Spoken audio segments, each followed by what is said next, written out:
Sir తిరుపతిలో వైకుంఠ ద్వార దర్శన క్యూ లైన్ టికెట్‌లో అనుకోని ఒక దుస్సంఘటన జరిగింది.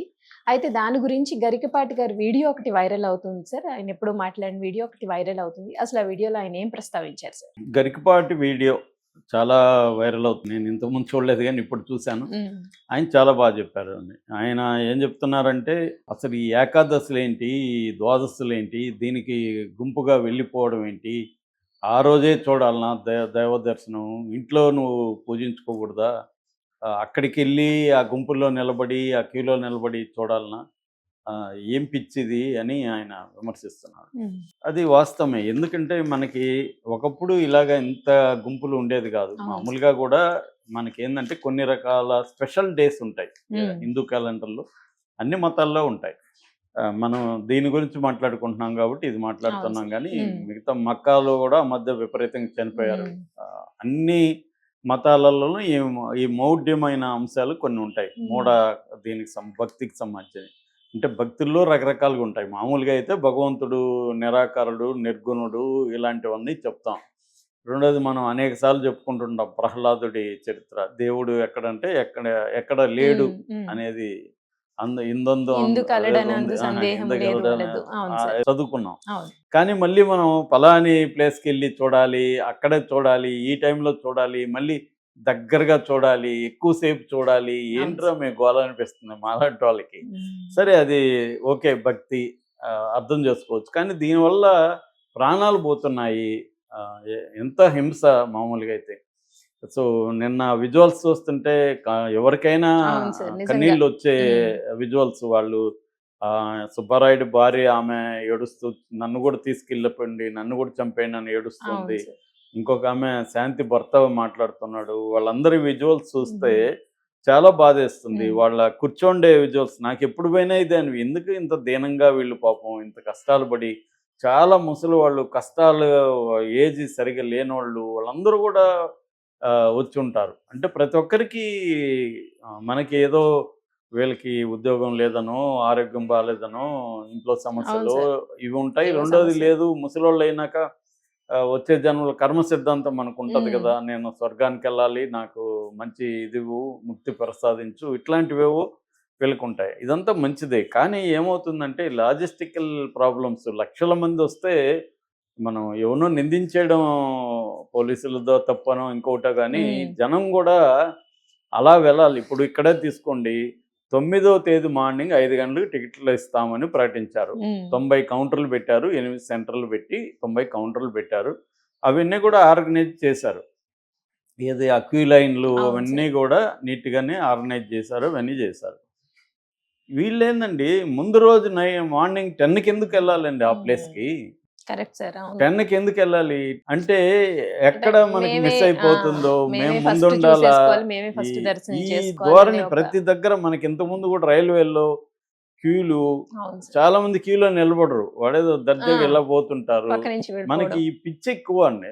అందరికంటే ముందు అన్న పిచ్చి అందరికి అందుతుందని తెలిసినా కూడా మాకు అవును కావాలి సార్. ముందనేది ఇండియాలో ఎక్కువ కనపడుతుంది. హ్మ్. మిగతా దేశాల్లో నేను చూడలేదు గానీ ఎక్కడ పోయినా ఈ పిచ్చి ఒకటుంది. దీన్ని ఈయన ప్రశ్నించారు. మీకు భక్తి ఇప్పుడు ఇదే ముక్కోటి ఏకాదశి ఇంట్లో జరపదు. ఇందాక గూడా నేనొస్తా ఇక్కడ మన సత్యసాయి హ్మ్. నిగమ హ్మ్. చూస్తే ఆ రోడ్డంతా క్రౌడ్.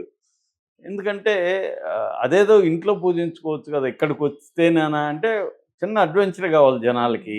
సో, రకరకాల కారణాలతో స్త్రీలైతే మంచి బట్టలు కట్టుకొని, చీరలు కట్టుకొని గుళ్ళకి అంటే చాలామంది. వైకుంఠ ద్వార దర్శనం ఈ రోజే జరుగుతుంది దూరదర్శన్ అన్న ఈరోజే అనే దీంతో ఒక ఇదుంది. వస్తారు సార్ చాలా మంది. సో, ఇది ఈ పిచ్చిని ఆయన అంటే ఏదైనా ప్రతిదానికి ఒక లిమిటేషన్ హ్మ్. ఉండాలా. అది ఎక్స్‌ట్రీమ్‌కెళ్ళిపోతే పిచ్చిగా మారి అది ఇదవుతుంది.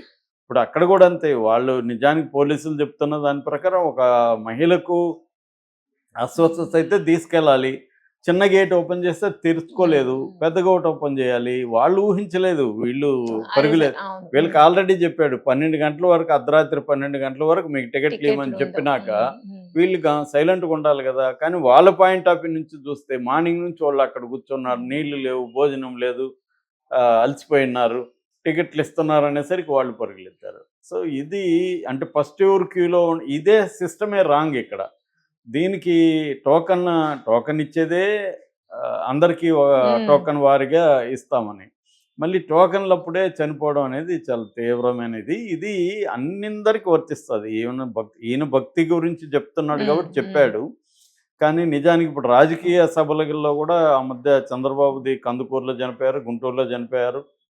పవన్ కళ్యాణ్ సభల్లో చనిపోయారు, జగన్ సభల్లో చనిపోయారు. అందరికీ ఈ పిచ్చే ఉంది. పోటీలు అంటే చిన్న వీధుల్లో ఎక్కువ మందిని ఇరికిచ్చి పైనుంచి డ్రోన్స్ తీసి మాకు ఎక్కువ మంది వచ్చారని తెలుగుదేశం, మాకు ఎక్కువ మంది వచ్చారని జనసేన. ఏంటి గొడవలు?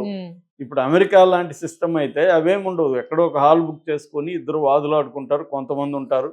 ఇది టీవీలోనూ చూడొచ్చు. వాళ్ళ టెక్నాలజీ వచ్చింది. ఇది ఇప్పుడు పాతకాలం. అదే విధంగా బ్యాన్ చేస్తే పోతుంది. పబ్లిక్ సభలకి జరపకూడదు. ఏమన్నా ఉంటే మీరు ఇళ్ళల్లో ఎక్కడ చిన్న హాళ్ళల్లో మాట్లాడుకోండి, అవి ప్రసారం చేసుకోండి, లైవ్ చేసుకోండి అనేది చేసుకుంటే ఎవరికి వాడు ఫోన్లలో చూసుకుంటారు కదా. క్రికెట్ ఎలా చూస్తాము అలాగే రాజకీయ సభలు ఉండొచ్చు. అందరూ చేస్తే ఈ గోల్ ఉండదు. ఒక్కరే చేయమంటే చేయలేరు, ఎవరు వాలంటరీగా ఎవరు చేయలేరు. ఇది బ్యాన్ చేయాలి, మోడీ ప్రభుత్వం ఆలోచించాలి. సో అది ఒకటి. రెండోది సినిమాలకు సంబంధించి సినిమా నటులను చూడడానికి కూడా చాలా మంది ఆ మధ్య కొంతమంది చెప్తున్నారు, సినిమా హీరోలకి హీరోయిన్లకి డైరెక్టర్లకు కూడా చాలా ఇబ్బంది. వాళ్ళు ఎక్కడెక్కడో తాకేయడం, వీళ్ళని గిచ్చేయడం, రకరకాల పనులు చేస్తారంట. వాళ్ళ వస్తువులు వాచ్లు దొంగిలించడం. అంటే దాని ఏదో అమ్ముకుందామని కాదు, వాళ్ళది తమ దగ్గర ఉంటే అది గ్రేట్ క్రేజ్ అనమాట. అలాగా. సో ఈ పబ్లిక్ జనం గుమ్ముకోవడం అనేది ఫస్ట్ తగ్గించడం ఎలాగా. నేను ఆ మధ్య గణేష్ దీనికి కూడా వెళ్ళి మా ఫ్రెండ్ ఒక ఆమె కాలు ఇరుగ్గొట్టుకుంది. ఆ క్రౌడ్లో కాలు రాడ్ వేయాల్సి వచ్చారు. అంటే ఇటువంటి ఎక్కడ పోయినా ఈ ప్రమాదాలు జరుగుతున్నాయి ఒకటి. రెండవది డిజాస్టర్ మేనేజ్మెంట్ నిజానికి బాగా అడ్వాన్స్డ్ అయింది వరల్డ్ వైడ్గా. ఇండియాలో కూడా డిజాస్టర్ మేనేజ్మెంట్ అంటే క్రౌడ్ కంట్రోల్ అనేది బాగా అడ్వాన్స్ అయింది. దాంట్లో కూడా దాన్ని అమలు చేయడంలో ఎక్కడో లోపం కనిపిస్తూ ఉంది మనకి, సమన్వయ లోపం కానీ ఏదైనా. సో ఈయన చెప్పడం అయితే ఖచ్చితంగా అప్రిషియేట్ చేయాలి. అందరూ కూడా చెప్పాలి మనం, అరే ఈ క్రౌడ్లు ఏంది, ఏదన్నా అక్కడ ఏదో ఫిష్ మనకి చేపల ఇది పెడతారు కదా, అక్కడ అంతే చేప మందు, అక్కడ క్రౌడే. ఎవరు చికెన్ ఫ్రీ అన్నారంటే అక్కడ క్రౌడే. అంటే మన జనం కూడా ఎందుకు పోవాలి shopping malls full crowd. Shopping malls చిన్న బిడ్డలను తీసుకొని వచ్చేసి ఉంటారండి. వాళ్ళని చూస్తే ఇంత చిన్న బిడ్డలు తీసుకొని ఇంత క్రౌడ్కి వచ్చారా వీళ్ళు అనిపిస్తుంది మనకి. మొన్న బుక్ ఎగ్జిబిషన్ పోతే కూడా ఇలాంటి వాళ్ళు చిన్న బిడ్డలను వేసుకొని తిరుగుతున్నారు ఆడ. ఏంది పిచ్చి అనిపిస్తుంది.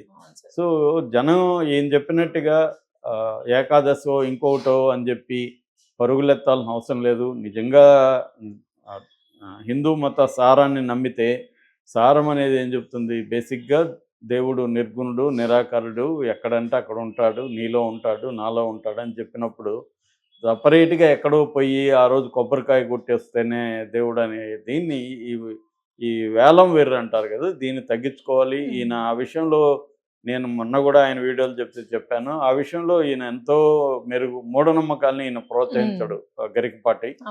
సో ఆ విషయంలో అప్రిషియేట్ చేయాలి. ఎందుకంటే గరికపాటి వాళ్ళు మాలాంటి వాళ్ళు చెప్తే వీడు హేతువాది చెప్పాడని తిడతారు. గరికపాటి లాంటి వాళ్ళు చెప్పాలి. ముఖ్యంగా దేవుడిని నమ్మేవాళ్ళు, ఈ పూజా భక్తి ఉన్నవాళ్ళు చెప్తే ఎక్కువగా ప్రభావం ఉంటుంది. ఇప్పుడు మేము ఏది చెప్పినా నెగిటివ్గా తీసుకుంటారు, అసలు వాళ్ళు యాక్సెప్ట్ చేయరు. కానీ మనం కామన్ సెన్స్తో ఆలోచించాలి. ఇవన్నీ భక్తి వద్దని లేదు, గుళ్ళకు పోవడాన్ని వ్యతిరేకించాల్సిన అవసరం లేదు, వాళ్ళ వ్యక్తిగత ఇది.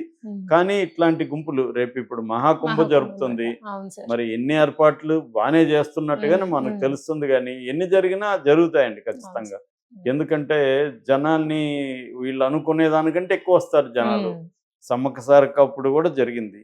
సో ఇవి ప్రభుత్వాలు కూడా ఈ మధ్య ఏంటంటే దీనివల్ల రెవెన్యూ కూడా వస్తుంది, దీనికోసం కూడా వాళ్ళు పెద్ద ఎత్తున చేస్తారు. కానీ మన ఇన్ఫ్రాస్ట్రక్చరు, పబ్లిక్ డీసెన్సీ ఇవన్నీ లేవు, మనకి ప్రాబ్లం ఉంది.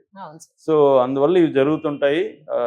ఈ సందర్భంగా గరికపాటికి కొంత మేలు జరిగింది ఒక రకంగా. ఎందుకంటే ఆయన పర్సనల్ ఇష్యూ పక్కకి వెళ్ళి ఆయనకి మంచి మార్కులు వచ్చే వీడియో బయటకు వచ్చింది. లక్కీగా ఆయన సాల్వ్ కూడా చేసుకున్నట్టుగా మనకు కనబడుతుంది. ఏదేమైనా మళ్ళీ గరికపాటి వీడియో వైరల్ అవ్వడంతో ఆయనకు కొంత ఎనర్జీ కూడా వచ్చి ఉంటుంది. దీన్ని ఖచ్చితంగా అమలు చేయాల్సిన అవసరం ప్రభుత్వాల మీద, ప్రజల మీద కూడా ఉందండి. అంటే ఇన్సిడెంట్ జరిగిన తర్వాత, ఒక అపశృతి జరిగిన తర్వాత గవర్నమెంట్ లోపమో లేకపోతే పోలీస్ వ్యవస్థ లోపం అది అనే ఒకటి. దానికన్నా పర్సనల్ గా ఎవరికి వాళ్ళు ఇండివిజువల్ గా కేర్ దాని నుంచి తీసుకుని నేర్చుకోవాలండి. అవును ఇండివిజువల్ నేర్చుకొని అంటే అది జరగకుండా చూసుకోవాలి.